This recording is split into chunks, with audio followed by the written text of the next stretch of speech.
ഗോവർദ്ധനാദികളിൽ വിഹാരം. ഓം നമോ ഭഗവതേ വാസുദേവായ. കൊച്ചുമക്കളെ, എല്ലാവരും വന്നിരിക്കൂ. കഥ തുടങ്ങണ്ടേ? രാധയും കൃഷ്ണനും കൂട്ടുകാരും കാളിന്തിയിൽ ജലക്രീഡയെല്ലാം കഴിഞ്ഞ് ഗോവർദ്ധന പർവ്വതത്തിലേക്ക് പോയി. അവിടെ എത്തിയപ്പോൾ സഖിമാരെല്ലാം ചേർന്ന് രാധയെ ഭംഗിയായി അണിയിച്ചൊരുക്കി. എന്തുകൊണ്ടാണെന്നറിയാമോ?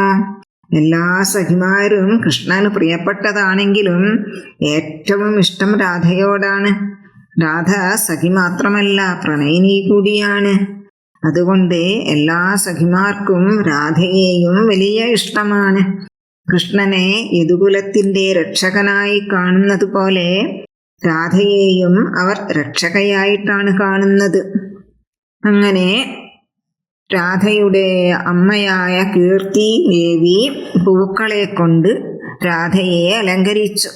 യമുന, ഗംഗ, വിരജ, ലതിക, വിശാഖ ഇങ്ങനെ തുടങ്ങിയ സഖിമാരെല്ലാം ഓരോ തരം ആഭരണങ്ങൾ ചാർത്തി, പത്മതിലകം ചാർത്തി, പത്മാവതി മൂക്കുത്തി അണിയിച്ചു. അലങ്കാരങ്ങളെല്ലാം കഴിഞ്ഞപ്പോൾ രാധ അതിസുന്ദരിയായി. ഗോപികമാർക്കെല്ലാം ആശ്ചര്യമായി. അവർ തന്നെ അണിയിച്ചൊരുക്കിയതാണെങ്കിലും അവർക്ക് വിശ്വസിക്കാൻ കഴിഞ്ഞില്ല.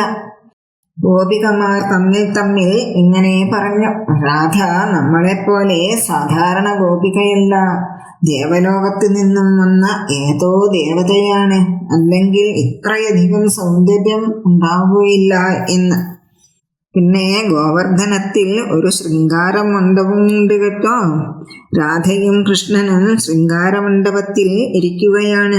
അപ്പോൾ കൃഷ്ണന് ഒരാശയം. എല്ലാവരും രാധയ്ക്ക് അലങ്കാരങ്ങൾ ചാർത്തി. ഇനി ഞാൻ എന്താണ് രാധയ്ക്ക് ചെയ്യുക എന്ന്.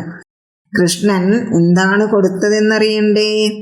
1000 ഇതളുകളുള്ള പത്മമാണ് കൃഷ്ണൻ രാധയ്ക്ക് കൊടുത്തത്. ഗോപികമാരെല്ലാവരും രാധാകൃഷ്ണന്മാരുടെ ലീലകളെപ്പറ്റി പാട്ടുപാടി നൃത്തം വയ്ക്കുകയാണ്. അപ്പോൾ രാധയും കൃഷ്ണനും അവരുടെ കൂടെ രാസനൃത്തം ആടാൻ തുടങ്ങി. കുറച്ചു നേരം കഴിഞ്ഞപ്പോൾ സഖിമാരെല്ലാം വിയർത്തൊലിച്ച് ക്ഷീണിതരായി നിൽക്കുന്നത് കൃഷ്ണൻ കണ്ടു. അപ്പോൾ കൃഷ്ണൻ എന്തു ചെയ്തെന്നറിയാമോ? മേഘമല്ലാര രാഗത്തിൽ ഓടക്കുഴൽ വിളിക്കാൻ തുടങ്ങി. കുഴൽ വിളിക്കാൻ തുടങ്ങിയതും മഴ ചെറുതായി പെയ്യാൻ തുടങ്ങി. തണുത്ത വെള്ളം ദേഹത്ത് വീണപ്പോൾ എല്ലാവർക്കും ക്ഷീണത്തിന് കുറച്ച് ആശ്വാസമായി. അപ്പോഴതാ ഗോപികൾക്കെല്ലാവർക്കും ദാഹം കലശലായി. ഗോപികമാർ വിനയത്തോടെ കൈകൂപ്പിക്കൊണ്ട് കൃഷ്ണനോട് ഇങ്ങനെ പറഞ്ഞു: ഞങ്ങൾക്ക് വല്ലാതെ ദാഹിക്കുന്നു. യമുനാ നദി വളരെ ദൂരെയാണ്. അതുകൊണ്ട് ഇപ്പോൾ ഇവിടെ തന്നെ ഒരു ജലാശയം ഞങ്ങൾക്ക് ഉണ്ടാക്കിത്തരണം. ഈ ജഗത്ത് ഉണ്ടാക്കുന്നതും നശിപ്പിക്കുന്നതും അങ്ങ് തന്നെയല്ലേ.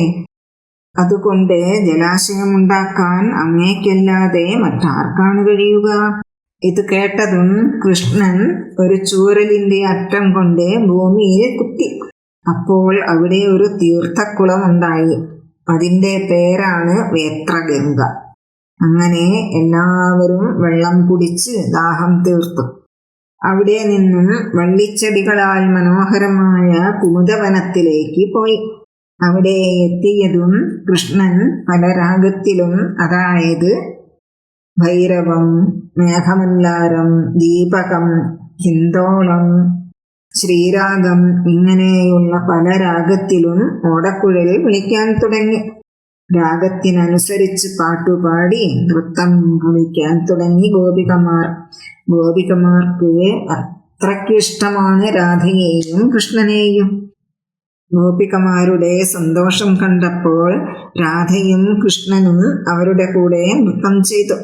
അങ്ങനെ വനം മുഴുവനും ഓടി നടന്നും പാട്ടുപാടിയും നൃത്തമാടിയും രാസലീലയിൽ ഏർപ്പെട്ടു. സമയം പോയത് അവരറിഞ്ഞില്ല. കൃഷ്ണൻ ഓടക്കുഴൽ വിളിച്ച് എല്ലാവരെയും ഒന്നിച്ചുകൂട്ടി.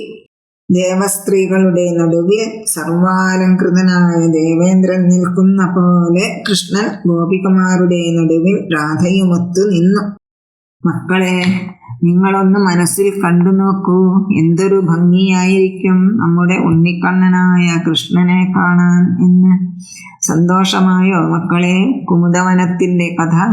ഇനി അടുത്ത ദിവസം പറയാം കേട്ടോ മക്കളെ. സർവം കൃഷ്ണാർപ്പണമസ്തു.